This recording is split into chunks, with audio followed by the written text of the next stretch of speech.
So, you want to be SWAT. Today the topic is passing a classifier, standards, evaluation, fill in the blank, any kind of a test that you're required to do. The first thing I think is important to understand is what the test is. Most of them, you'd love to say, yeah, it's just being fast and accurate, but especially outside of practical shooting, that won't really be the case. I've seen department or team standards where it might rely kind of more heavily on one specific aspect. For example, let's say it's, I'll give you a little bit of the answers to the conclusion. But if I look at the test and I think the time's fairly generous, but you can only have one Charlie or one hit just outside the bullseye. Okay, so that's telling me I've got the time to do it, but it's really going to punish you or you're going to fail if you're not super accurate. So for that, you're going to place a very high importance on basically shooting accurately, shooting very reactively, very high accountability, not just trying to jam up the highest score that the organization has seen. But on the flip side, maybe you see something that's hit factor. So it's just a number that you have to get to or that you want to get to, but you're not really being coached in the way of this many alphas or Charlies or 10s or whatever, or a specific time to do it. Instead, you just shoot it, you get a hit factor, and that's that. The other one I've seen are some fixed time things, such as what's like this, I think it's called speed bowls, where it's a B8 target at 25 meters, 10 shots from the draw, and you have 10 seconds, or maybe it's 8 seconds, depending on whatever the organization does or the standard. But you could have something like that, where it's, okay, looking at this test, it's like, well, you do have a time constraint, but you have a really, really high accuracy requirement. So, where to go from there? So, that's step one, in my opinion. Just understand the test and understand what's being asked of you. I think the biggest thing that people will it's not really helpful one way or the other to either lose time on or have accuracy issues will be confirmation, or what the sight needs to look like before you shoot. Most times when I see people where they're shooting with a qual or a standard, if it's something where it's to be a part of this organization or be on the team, for example, let's say there's a team tryouts and you have one chance, no mulligans, or the best 2 out of 3 or whatever, all of a sudden people get really, really worried about missing because this is the one, this is the time, this is my one chance. So what you'll see is people over-aim, but to the point that nothing really good's happening or nothing productive. What I mean by that is, let's say I look at the target, I bring the gun up with the intent to fire, and I aim. It's I look at between the sight, the target, the sight, the target, sight, the target. I'm bouncing my eyes back and forth, or maybe I'm target focused, but I just wait for it to be perfect, then I press. So what I'll suggest is, oftentimes for this, nothing really productive is done with that extra amount of time where the gun just sits there aiming, and you're just aiming. Normally, if somebody's going to make the marksmanship issue, such as pressing into the gun with their firing hand, they're going to do that regardless of shooting faster or slower. So the sight picture is not tied to that. And by over-aiming, having the gun come up, and you're aiming for a long time before anything happens, you're just giving up time for no reason. So I think the most important place to start is just what do the sights need to look like before you shoot.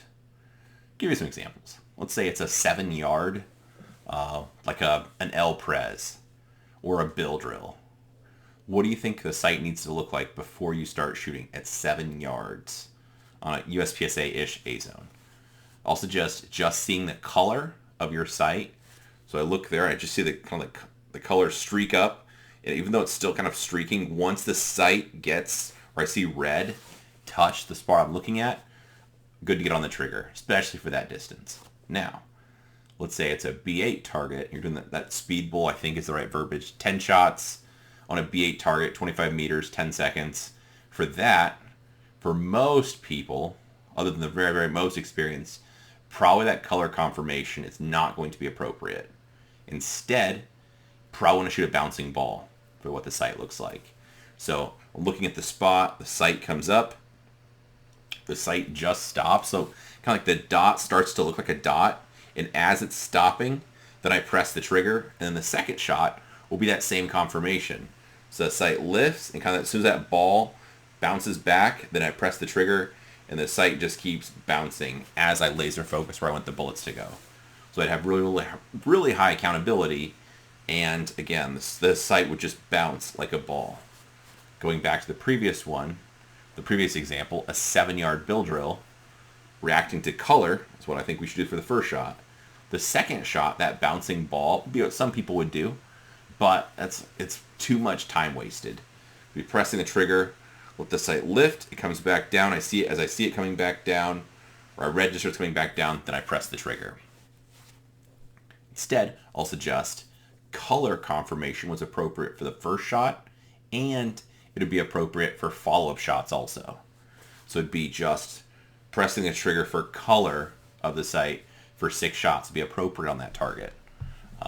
Maybe there's a distance change-up or a gear change element. So for example, let's say it's 7-yard, 25-yard, 7-yard. So for 7-yard targets, just see the color, press the trigger, the target's at 25 yards, or maybe it's like a partial or hostage or whatever type of simulating something where you really need high accountability. Then I need to switch gears and just see my sight go out there, register that my dot looks like a dot, then press the trigger. Be very disciplined. The sight disappears, stay looking. At some point, the sight will come back to where I'm looking. Then I'll press the trigger a second time, so super high accountability. Then when I look at the close target, I just see the color red. Get on the trigger for the first time, and I can shoot a rapid fire pair. So just seeing red for each shot on that target. But that requires, it sounds simple, kind of, but that requires you to think it through ahead of time. What does each shot look like? And then kind of programming in what the sight should look like before I, press the trigger. Another part that I think people really give up time is on the draw or mag changes. First thing, talking about the draw. Let's say you're drawing to, I'll keep using my 25-yard B8 target. Doing that, you're going to draw with the same level of hand speed as you would if the target's at 5 yards. There's no reason to slow down how much you move your hands. At the end, what's going to matter is what the sight looks like before you start pressing the trigger, not how fast or slowly you're getting the gun up to your eye line. So I think it's really important that regardless of what test is, you're still trying to draw with urgency, getting the proper grip, and that way you can start the aiming process or whatever you need to confirm before you start shooting. Mag change is another one. For whatever reason, people lose an obnoxious amount of time. Should have had a magazine with dummy rounds here, but I don't. So, too lazy to stop this and go get one. What I'll say is once you're done shooting, all that's going to happen is just you hit the button, but the urgency for your support hand to go down to your mag carriers, if you have to snap something out of the way or if they're open top mag carriers, whatever, that should have an amount of urgency on it also. Just like I draw the pistol quickly, if I have to change mags, my hand's going to go down immediately looking for that magazine. I'm going to try to bring it up to the pistol smoothly, not necessarily like shoving the magazine at the gun as hard as you can, but your hand to the magazine should be quick. And then when you bring it back up to the pistol, you want to make sure the angles match.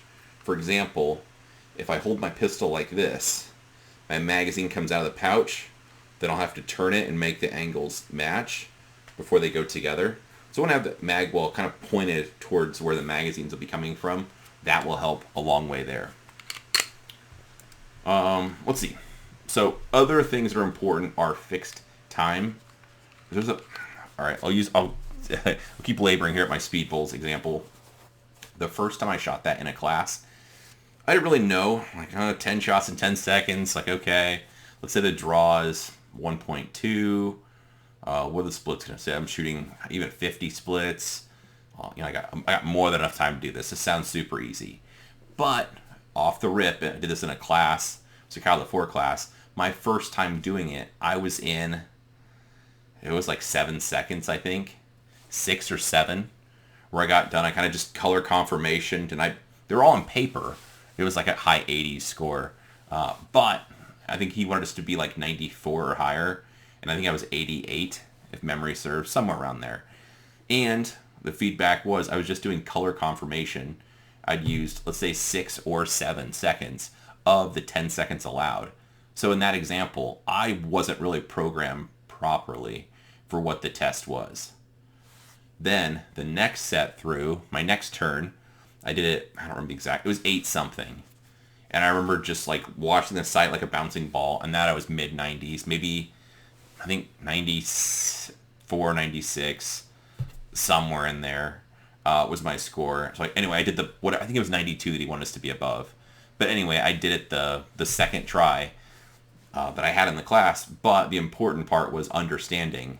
I've got more than enough time. It'll feel like I'm being really, really deliberate, but I've got 10 seconds to use. So I'm going to use more of that time because then I can shoot with even more confirmation, kind of pressing the trigger more, I won't say more gently, but rolling the pressure onto the trigger as opposed to really needing to press the trigger quickly. So I could shoot a little bit more relaxed splits, confirm more with the sights, and for practical shooting, maybe that would be a no-go, but for the sake of this test and what was being asked of me, that was the right approach because I used more of the time that was allowed to me. I confirmed more, I shot more reactively, and I got a better score. So if you're trying to, like I said, get into an organization, a standard, a qual for SWAT, whatever, you need to understand, like, what is the test they're asking me to do? What's the time standards? And I think the time, all right, sometimes the time is there just to say there's a time, but it's not really a time. For example, I've seen standards where it's, let's say you have 4 shots to draw and shoot 2 targets. I'm sorry, 2 shots on 1 target at even 7 yards. The time being 4 seconds really isn't a time. That's just there to say there's a time requirement. Most people with a little bit of training are going to be well under that. So in that case, the time's irrelevant. But when you know you have a time, you got to beat it. When you fumble your draw a little bit, oh, I got to hurry up. I got to make up some time now. So you shoot with less confirmation, more rapid fire, more hopers, whatever. Things kind of fall off once you miss your draw a little bit, or your grip's not quite right, your hand's not in the right position, or you did one little thing and kind of chain reactions. So in that example, let's say it's even 3 seconds. From the draw, 2 shots in 3 seconds. It's like, okay, I could draw in a second and a half. That would take up half the time. And I could shoot 0.5 splits to be really, really deliberate. And I'm still under the time. It's like, well, I might need the 1 second and a half draw might happen. But the 0.5 splits are definitely not going to happen to target at 7 yards. Okay, as long as I'm just reasonable, I've got tons of time. No big deal. So I think that's the important part to focus on. And I've seen, I did one it was an agency I was training with, and they wanted me to try their qual. And there was one of them where it was like, you shoot, I won't get this right, but it was a couple different distances, like 10, 15, 25, whatever. And for all the strings, it's like, okay, you're going to shoot you load your magazine with this to begin with. After this string, your gun's going to go to slide lock, new mag in, shoot it back in this area, whatever. Really, the time was not a factor for any of it. But I felt like even for a regular agent or officer, it wasn't really the thing. The part was having a timer or knowing that there's a par time coming or a beep coming kind of messes with you and it makes you want to go faster. So all I did was just focus on, look where I want the bullets to go. Don't push into the gun.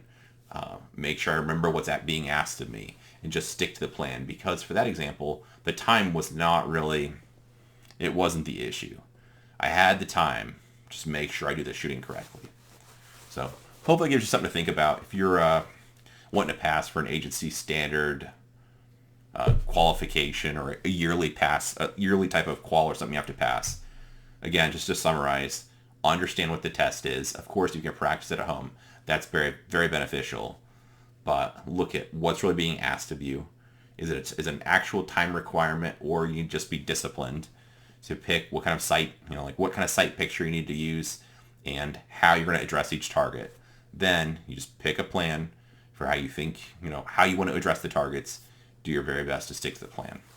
Of course, it's easier said than done, but if you have questions, thoughts, drop them down below. I do my best to read through the comments, answer any questions I can. So if you have a specific qual or something like that you'd want feedback on or thoughts on, I'm happy to help with that stuff also. So appreciate you watching. Like, share, subscribe, all that nonsense, and I hope you have a good day.